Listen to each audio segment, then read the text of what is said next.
ఆవులే లేని కంపెనీలకు నెయ్యి సరఫరా కాంట్రాక్టర్లను చేశారని ఆహుడా చైర్మన్ టీసీ వరుణ్ అన్నారు. గత వైఎస్ఆర్ కాంగ్రెస్ పార్టీ హయాంలో తిరుమల తిరుపతి దేవస్థానానికి సంబంధించిన లడ్డు వ్యవహారంలో కనీసం ఆవులే లేని డైరీ లేని కంపెనీలకు సరఫరా కాంట్రాక్టర్లను చేసిన ఘనత ఆ ప్రభుత్వానికి దక్కుతుందని తెలిపారు. రాష్ట్రంలో జరిగిన అరాచకాలను చెప్పలేని దౌర్భాగ్యమైన పరిస్థితి ఆనాడు నెలకొందని, కూటమి ప్రభుత్వం అధికారంలోకి వచ్చిన తర్వాత వైఎస్ఆర్ కాంగ్రెస్ పార్టీ చేసిన అరాచకాలను బహిర్గతం చేస్తున్నామని తెలియజేశారు. ఈ అంశంలో పవన్ కళ్యాణ్ తప్పుపడుతూ వైఎస్ఆర్సీపీ నేతలు చేస్తున్న పనులకు వివరణ అందించేందుకు నేడు జనసేన పార్టీ ఉమ్మడి జిల్లాలకు చెందిన నేతలు ప్రత్యేకంగా సమావేశాన్ని నిర్వహించడం జరిగిందని తెలిపారు.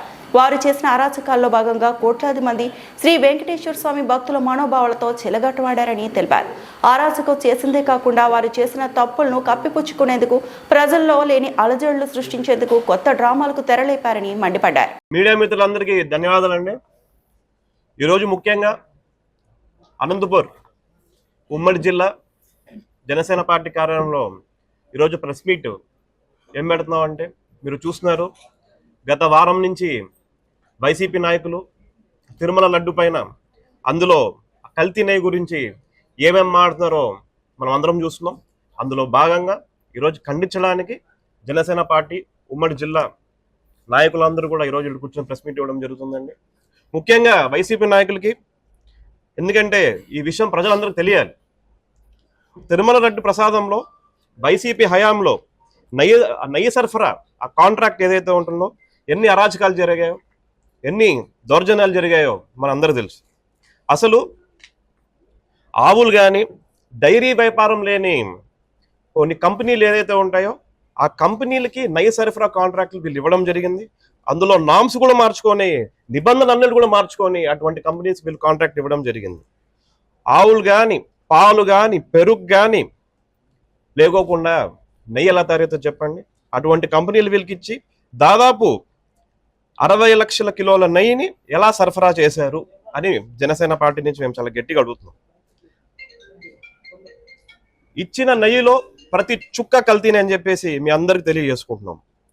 కెమికల్స్తో తయారు చేసిన నెయ్యిని వీళ్ళు సప్లై చేయడం జరిగింది. అసలు కెమికల్స్ ఎలా తయారు అవుతాయని మనం అందరం పట్టించుకోవాలి. Monoglycerides, lactic acid, beta carotene, acetic acid, palm kernel oil లాంటివి వాడి వీళ్ళు ఈ సింథటిక్ నెయ్యి తయారు చేసినట్టుగా ఎస్ఐటి కూడా మనకి చాలా క్లియర్గా చెప్పింది అనేది కూడా మనం అందరం గుర్తు తెచ్చుకోవాలి. జంతువుల కొవ్వుతో తయారు చేసిన రసాయనాలు అందులో ఉన్నాయని చెప్పి చాలా గట్టి ఆరోపణలు వస్తున్నాయి.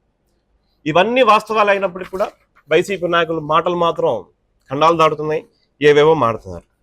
కల్తీ నెయ్యి విషయంలో ప్రజలలోకి బలంగా జనసేన పార్టీ అధ్యక్షులు తీసుకెళ్లారని చెప్పే విషయంలో పవన్ కళ్యాణ్ గారి పైన గట్టి విమర్శలు వీళ్ళందరూ ఈ రోజు వరకు కూడా చేస్తున్న విషయం కూడా మనకు అందరికీ తెలిసిందే.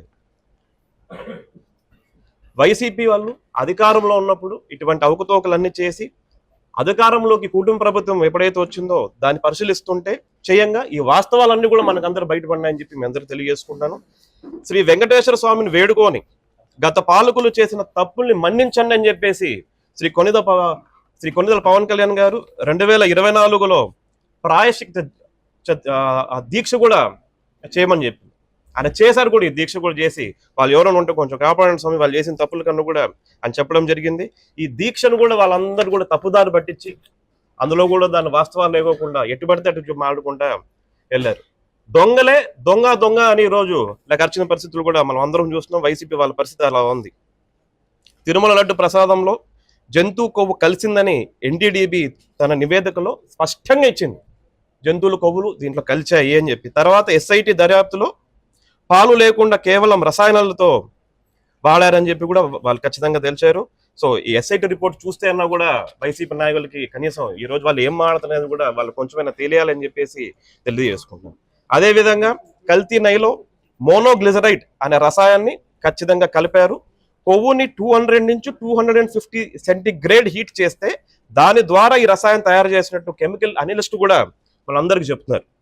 ఇలాంటి రసాయనం కలిసిన నెయ్యి లడ్డూలో వాడితే అది అభిత్రం కాదా అని చెప్పేసి నేను మీడియా మిత్రులందరినీ, ప్రజలందరికీ కూడా నేను అడుగుతున్నాను ఈరోజు.